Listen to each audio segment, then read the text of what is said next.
Pesachim Daf Nun Dalet Amud Bet. Bonjour à vous tous.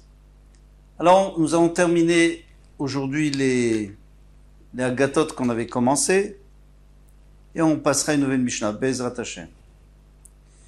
5 lignes avant la fin du Hamoud précédent, Tanu Rabbanan nous a enseigné à Sarat Varim Nivro Berev Shabbat. 10 choses ont été créées, Erev Shabbat, Venashmatot, juste avant la tombée de la nuit. Velouen, les voici. Alors, on avait déjà vu, on revient dessus. Il y a des petits changements. Be'er, le puits de Myriam. Man, la manne qui venait grâce à Moshe Rabbeinu. Keshet, l'arc-en-ciel qui nous permet de savoir qu'Hachem est fâché contre nous. Faire Teshuvah. Aktav, l'écriture qui était sur les Luchot. Mirtav, c'est le stylo avec lequel on a, entre guillemets, avec lequel on a gravé les Luchot. Vers Luchot, et les Luchot elles-mêmes, qui vrochent le Moshe, l'endroit où Moshe était enterré, invisible. Me'ara Shamadba Moshe Veliaou, la grotte qui était au Har Sinaï et dans laquelle Moshe, Rabbeinu et Eliyahu Hanavi, se sont réfugiés. Tichat Piaraton, les capacités d'une ânesse de parler, l'ânesse de Bilam, Tichat Piaretz, les capacités de la terre de s'ouvrir à l'endroit où Korach sera avec son assemblée, Livloa et Arishaim pour les engloutir. Veshomrim, une aguise, Afma Kilo Shel Aaron, même le bâton de Aaron qui a fleuri pour prouver que c'était lui le Kohen Gadol et pas les 250 qui ont voulu 250 qui ont voulu apporter la Kétoret. Chez Kadea, ou Prachea, donc les amandes et les fleurs qui ont poussé sur ce bâton. Vieshomrima Famazik, parce que ça c'est quelque chose d'anormal, il fallait que ça soit prêt. Ça n'existe pas que en quelques heures ça puisse pousser sur un bâton qui est même pas planté et qui est sec. Vieshomrima Famazikin. Mazikin, c'est les démons qu'on ne voit pas. Ils sont invisibles, mais ils sont dangereux pour punir les gens qui se conduisent mal. Donc Hachem les a créés. Vieshomrim, il y en a qui disent Af, on tourne la page, Af Bigdosh Adam Arishon. Le vêtement qu'Adam Arishon a reçu d'Hachem, une fois qu'il avait transgressé l'interdit de manger, on lui a créé un habit et cet habit lui permettait de faire venir les animaux. Donc il y avait les images de chaque animal et quand il appuyait sur l'image, eh bien l'animal venait et il le servait. Finalement, il a été volé par Esav. Parce qu'il était chez Nimrod, Nimrod l'avait hérité, et Esav lui a emprunté, il a appelé le lion, il a demandé au lion de tuer Nimrod, et comme ça il lui a volé son vêtement. Tanu Rabbanan, Shiva Dvarim Mechusim Ibn Adam. Il y a 7 choses qu'Hachem nous cache. Alors, il y en a qu'on peut deviner si on est très intelligent, il y en a qu'on peut pas, on va voir. Les 3 premiers, on ne peut pas. Elouen Yom Hamita, le jour de la mort. Hachem ne veut pas qu'on sache. Pourquoi? Parce que la personne, s'il sait qu'il va vivre encore longtemps, il attendra pour faire Teshuvah. Alors, quelqu'un doit toujours avoir l'épée de Damoclès sur sa tête, de savoir que Yishuv Yom Echad Lefnei Mitatra, il faut faire Teshuvah un jour avant sa mort, et comme il ne sait pas quand il va mourir, donc il fait tout le temps Teshuvah. Yom HaNechama, le jour où il sera, donc où son souci va disparaître. Il a un gros souci, le jour où il disparaîtra. Alors pourquoi lui cacher? Bien lui cacher parce que justement, c'est là, le souci généralement c'est une capara, c'est pour expier ses fautes. Si on dit à quelqu'un, tu sais, c'est bientôt terminé, donc déjà il ne souffre plus, donc ça n'expie plus ses fautes. Si on lui dit c'est dans très longtemps, il va trop souffrir. Et alors, ce n'est pas juste. Donc, Hachem a fixé le temps, mais il ne le dit pas. Au Mekadin, la profondeur du jugement. Alors là, il s'agit de plusieurs jugements. Déjà, le Dayan, même le Dayan d'aujourd'hui, le juge, n'a pas la possibilité d'aller jusqu'au fond des choses, parce que lui, il ne... il fait d'après ce qu'il voit. Mais souvent, il y a des menteurs. On n'arrive pas toujours à les attraper, des faux témoins. Deuxième explication, le din vecheshbon. Comment Hachem va nous juger plus tard, quand la personne quitte ce monde? Eh bien, c'est extrêmement profond parce que Hachem prend en considération tous les paramètres qu'on ne connaît même pas. Une troisième explication, c'est les gens qui souffrent sur terre, qui sont jugés, on va dire, qui ont eu un jugement. Ils ont eu un din à Rosh Hashanah, on a dit qu'ils vont avoir ça, et il y en a d'autres qui vont avoir cela, et il y en a qui vont être riches, il y en a qui vont être pauvres, ça aussi c'est incompréhensible. Et c'est intentionnel. Alors là, on peut, mais généralement on ne sait pas, mais on pourrait le savoir si on est intelligent. Généralement on ne sait pas. Ainsi les autres qui viennent après, on pourrait éventuellement le savoir. On ne sait pas ce qu'il a, et heureusement, parce que si on savait, alors si on sait qu'il nous aime beaucoup, on risque de profiter de lui. Si on sait qu'il nous haït, on ne pourra plus supporter. Donc Hachem a caché, il a permis à l'homme de cacher ses sentiments. Mais des hommes intelligents arrivent à voir les sentiments de l'autre. Et un homme ne sait pas avec quoi il peut s'enrichir, avec quoi il peut gagner sa vie. Pourquoi? Parce que si tout le monde savait quel était le meilleur moyen de gagner sa vie, tout le monde irait faire la même chose, et puis il n'y aurait pas assez pour tout le monde. C'est comme lorsque l'informatique est sortie, tout le monde voulait être informaticien. Maintenant, il y a des domaines où il n'y a plus de travail. Donc c'est pour ça que chacun ne sait pas, lui, il pense peut-être que moi j'arriverai mieux dans un autre domaine, électricien ou autre chose. Et comme ça, tout le monde peut gagner sa vie. Malchut Bet David Matay Tarzor, quand est-ce que va revenir le Mashiach? Malchut Chayevet, et le royaume Chayav, on ne veut pas dire le royaume romain, parce que il y avait la censure. Donc on dit Chayevet, les mécréants. À vous de deviner qui. Matay Techale, quand est-ce qu'elle va se terminer? Eh bien, elle va se terminer en même temps, lorsque le Mashiach viendra. Tanura Banan, Shloshat Varim. Et là, pour la même chose. Pourquoi est-ce qu'on nous dit pas ça? Parce que si c'est loin, c'est insupportable. Et si c'est proche, alors on va plus faire d'efforts. Donc Hachem nous dit pas, il nous dit vous devez mériter.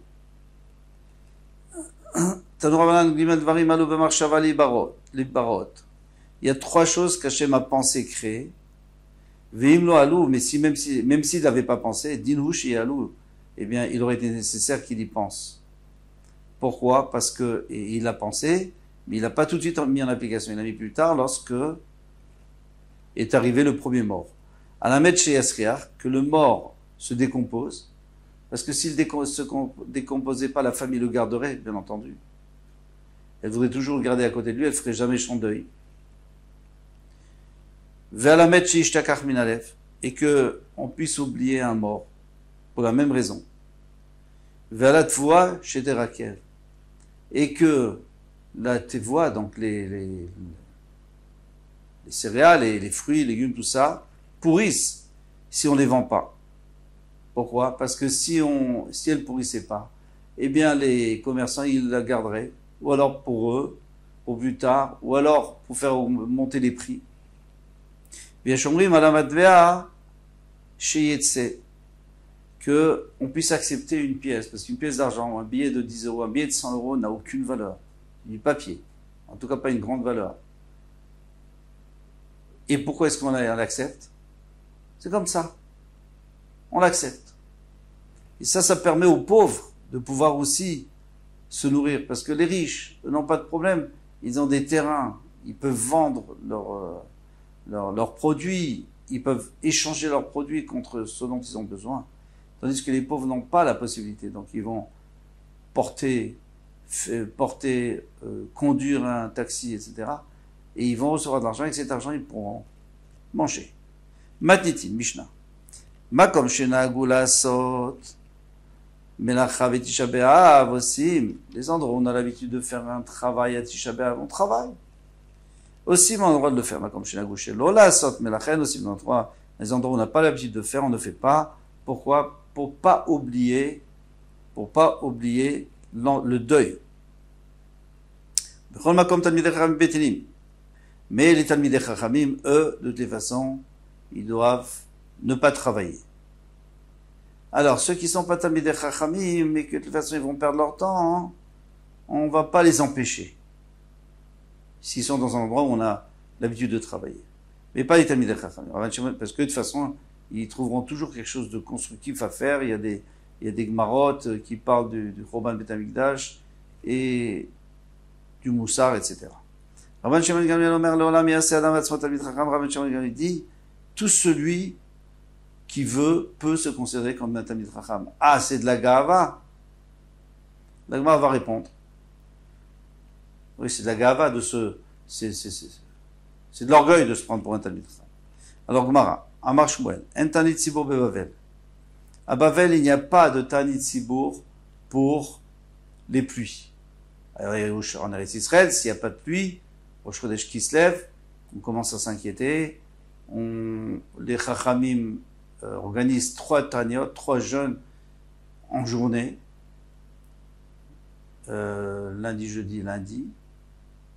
Et si la pluie ne vient pas, alors ça c'est 3 jeûnes qui sont encore plus graves. Et ils sont déjà le soir. Déjà le soir, on ne peut pas manger, comme à Tisha B'Av. Et la Tisha B'Av Vilvan. Mais en Bavel, on ne fait pas cette khumra de ces jeûnes, parce que de toute façon là-bas, on n'a pas besoin de pluie. Parce que la terre est gorgée d'eau. Parce que justement, Bavel est l'endroit le plus bas. Donc il y a de l'eau qui arrive tout le temps. Les Memra de Savar Shmuel, Tisha B'Av Ben Hashmashot Shelo Asur. Qu'est-ce que tu veux nous faire entendre? C'est que Tisha B'Av, oui, ça oui, on n'a pas le droit de manger et de soir. Ben Hashmashot. Ben Hashmashot, c'est-à-dire à partir de Shkia. Parce que c'est peut-être la nuit, c'est ça fake. Ve'amar Shmuel Tisha B'Av Ben Hashmashot Shelo Mutar. Pourtant Shmuel lui a dit que Ben Hashmashot, c'est Mutar. On peut manger, on peut travailler. Maintenant, si tu me dis que non, tout Tanit Tzibour, Ben Hashmashot, c'est permis. Même ceux pour les pluies qui sont très graves. Et pourtant nous avons enseigné, on a le droit de manger et de boire quand il fait encore jour. Les Maouté Maï, c'est pour nous exclure quoi? Là, les Maouté Ben Hashmashot, n'est-ce pas pour nous dire que Ben Hashmashot, on n'a plus le droit de manger? Alors, les Maouté Mishech Hashira, c'est pour te dire qu'à la nuit, tu peux pas manger. Mais Ben Hashmashot, tu peux encore manger.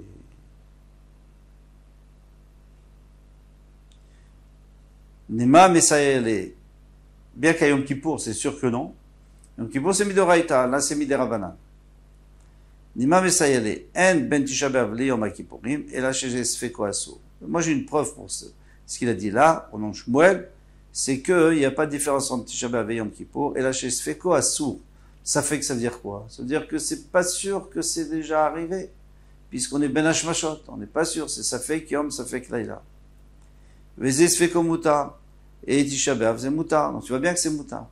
Donc on m'a dit non, c'est pas une preuve. Maïs Sfeko Mutar, la Ben Hashmashot. Non, d'abord c'est la question. Maïs Sfeko Mutar, la Ben Hashmashot. Est-ce que c'est pas Ben Hashmashot? Est-ce qu'on parle pas de Ben Hashmashot? Réponse, l'eau, non. Kedama Rav Shisha, comme il a dit Rav Shisha Bered Ravide, les filles des Acha. Si par exemple, on connaît pas quelqu'un qui est dans le désert, il ne sait pas quand est-ce qu'on a fixé Rosh Chodesh. Donc il ne sait pas non plus quand faire Tisha B'Av. Alors, si c'est Yom Kippour, il sera obligé de faire 2 jours de Yom Kippour. Si c'est Tisha B'Av, il n'en fait qu'un seul parce que c'est Midei Rabbanan. Ils n'ont pas insisté. De toutes les façons, les Rabbanan, ça ne dérange pas puisque l'essentiel, c'est qu'on fasse un jour de Tisha B'Av. La preuve, c'est que quand Tisha B'Av tombe Shabbat, on jeûne pas, on jeûne le lendemain. Donc ça, c'est qu'on jeûne. Alors quelqu'un qui serait dans le désert et qui ne saurait pas, Tisha B'Av il ferait un jour, Yom Kippur fait 2 jours. Mais en Chutz La'aretz, de toutes les façons, Yom Kippur on fait 15 jours, c'est une takana. Achanami le Kviyat De'acha, ici aussi, il s'agit de Kviyat De'acha, c'est-à-dire quelqu'un qui ne saurait pas quand a été fixé Rosh Chodesh, pour Rosh Hashanah, pour Yom Kippur il doit faire 2 jours, pour Tisha B'Av 1 jour. Daraj Rava. Rava a expliqué.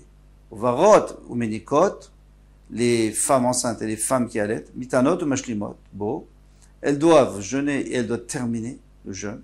Qui d'ailleurs chez mitanot ou mashlimot Yom Kippur, comme Yom Kippur, Tisha B'Av Yom Kippur, elles sont obligées de jeûner.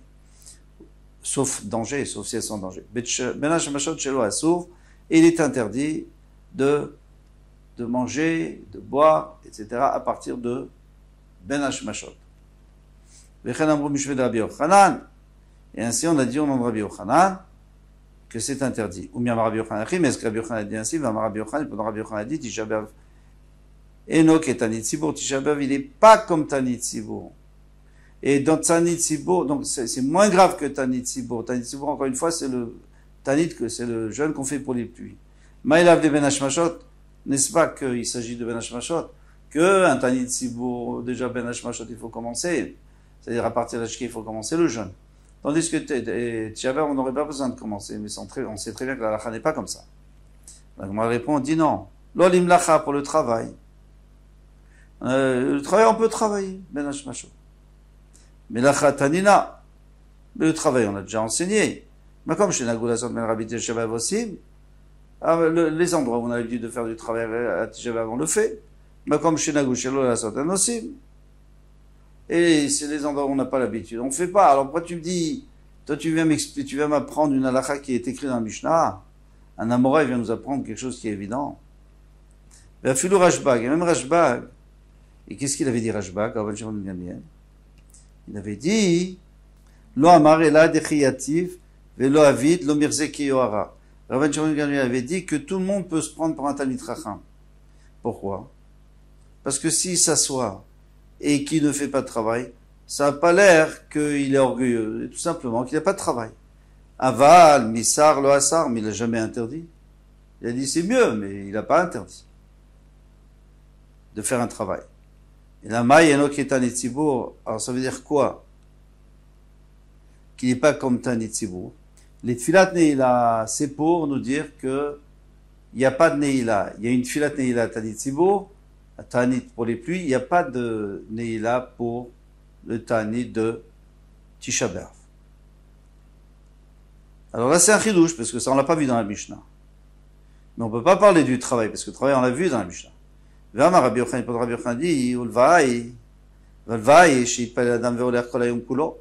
quelqu'un pourrait prier toute la journée, s'il veut, il peut prier plus qu'une tfila, il peut prier même 4 filotes par jour. Il y en a 3 normalement, mais il pourrait faire une 4e. Alors pourquoi on pourrait pas faire Neila? Atam chova chareshut. Là-bas, c'est si. Et on est en train de parler d'une obligation. Il n'a pas d'obligation de Neila. Maintenant, s'il veut, il pourrait faire encore une 4e. Il peut offrir. Quelqu'un a le droit d'offrir. Notamment quelqu'un qui n'est pas sûr s'il a bien fait cette fila, il a le droit de faire une nouvelle fila en offrant à Hachem. Si j'ai bien fait, alors c'est une offrande. Et si j'ai mal fait, alors c'est ma fila habituelle. Et bah, je te dirais, Maïnok et Tanit Tzibour. Qu'est-ce qu'on dit que Tisha B'Av n'est pas comme Tanit Tzibour? Les Esrim Varba. C'est pas pour le travail, mais c'est pas pour Neila non plus, mais c'est pour les 24. Parce qu'on faisait 24 brachot à Tanit Tzibour des Keshamim. On rajoutait Shofar, Zikaron, un peu comme à Rosh Hashanah. Donc on avait 24 au lieu de 18. Shomea Tzeaka, Shomea Tefila, Onebe Tzara, Zocher Nishkachot, Shomea 3. Voilà les brachot qu'on avait rajoutés. Rafa Pahama, Maïno Tanit Tzibour, Eno Kirishonot. Quand on a dit que c'est pas comme Tanit Tzibour, que Tisha B'Av c'est pas comme Tanit Tzibour, c'est les premiers, c'est pas comme les premiers. Et là, qu'il y a Charonot, Ve'asura, et c'est interdit. Parce que les premiers, on avait dit qu'on a le droit, le soir, on a le droit de manger. Donc, on parle des derniers, que les derniers, on n'a pas le droit, et même Ben Hashmashot, on n'a pas le droit, donc on comprend bien, on sait très bien qu'à Tisha B'Av, Ben Hashmashot, on n'a pas le droit de manger. Metive, en ben Tisha B'Av le Yom Kippourim ala sheze sfeko asur veze sfeko mutar. Qu'il y a différence entre Tisha B'Av et Yom Kippour, c'est que, le safek est assour, c'est-à-dire à Yom Kippour. C'est quoi safek? C'est ben hashmashot. Non, on ne sait pas si c'est Yom Kippour ou pas. Mais sfeko mutar. Mais sfeko mutar, la ben hashmashot shelo, n'est-ce pas qu'on parle du ben hashmashot? Alors encore une fois, on aurait le droit de manger ben hashmashot, et ça c'est un problème. Tisha B'Av. Amarav Shisha, Bered Ravide. Lo, les Kviadeacha. Alors, la même réponse qu'on avait donnée, c'est si quelqu'un n'est pas sûr, quand il était Rosh Chodesh, il n'y a pas besoin de faire 2 jours. J'avais qu'un jour, et Yom Kippour, il est obligé de faire 2 jours. À l'école de Vamrim, maintenant, pour tout le reste, tu vas me dire que c'est égal, que Yom Kippour et Tisha B'Av sont égaux, ça pose un problème. Mais ça y allait, les Rabbi Elazar. Donc, c'est une fois pour Rabbi Elazar, d'Amar Rabbi Elazar, Asur lo l'adam, Sheoshit, Itzbo, Bamaim, Tisha B'Av. Un homme n'a pas le droit de mettre son doigt dans l'eau à Tisha B'Av. Qui est derrière chez Assour, Leoshit, Etzbaou, bien Makipourim. Comme Yom Makipourim, on n'a pas le droit de profiter de l'eau, même juste de poser, de rentrer son doigt dedans pour le plaisir. On peut se laver les mains, ça c'est autre chose. Mais tu veux. Alors là-dessus, on a une question. En ben Tisha B'Av le Tanit Tzibour. Quelle différence entre Tisha B'Av et Tanit Tzibour, le Tanit des pluies, et là chez Assour, Be'asiat Melacha. Ce que pour les pluies, on n'a pas le droit de travailler. Vezemuta Be'asiat Melacha. Et Bimakom, chez Nagou, dans les endroits où on a l'habitude, on a le droit de faire des travaux. Donc, qu'est-ce qu'on voit d'ici? On voit une contradiction. D'une part, tu me dis que Tisha B'Av va toutes les Khumra de Yom Kippour, sauf une. Et là, tu me dis, donc, à ce moment-là, eh bien, c'est juste dans le cas où on ne sait pas quand c'était au Shrodesh, mais tout le reste, on a les Khumrot. Et maintenant, tu viens me dire au contraire, c'est que Tisha B'Av, il n'est pas comme le Tanit Tzibour, parce que le Tanit Tzibour, c'est assourd de travailler. Et Tisha B'Av a le droit. Mais pour le reste, Zévézé Shavin. Mais pour le reste, ils sont égaux. Veilou Gabé Tanit Tzibour Tanya. Et pourtant, au sujet du Tanit Tzibour, il est écrit Shambu Asor Bechitza, l'ombre et la Kol Goufo. Quand on dit qu'on a la parole de se laver à Tanit Tzibour, c'est tout son corps. Alors le Panavir d'Averagavo, mais les mains, les pieds, et la figure, on a le droit de se laver, alors qu'à Chomer, on a le droit de mettre le doigt dans l'eau. Après, tu me dis que Tisha B'Av, on n'a pas le droit de mettre le doigt dans l'eau comme Yom Kippour. Stira, contradiction. Amarafapa, on répond, on tourne la page, Tana, Koulé, Katane. Ici, on est juste en train de nous dire les coulottes. Alors, on dit que les coulottes de Tisha B'Av par rapport à Yom Kippour, et les coulottes de Tisha B'Av par rapport à Tzom de la pluie. Alors, c'est vrai que ça ressemble à Yom Kippour, qu'on n'a pas le droit de mettre son doigt dans l'eau. Et ça devrait ressembler aussi au Tanit Tzibour, mais on a dit les coulottes de Tisha B'Av par rapport au Tanit Tzibour. On n'a pas dit les khumrot. Et là, c'est une khumra, le fait qu'on ne peut pas mettre son doigt dans l'eau à Tisha B'Av, mais qu'on a le droit de le mettre pendant les tsomot, les tsomot pour la pluie. Eh bien, ça, c'est une khumra, donc on l'a pas mis ici. Ce n'est pas une question, ce n'est pas de contradiction. On a terminé ce Hamoud. Bientôt, les attachés.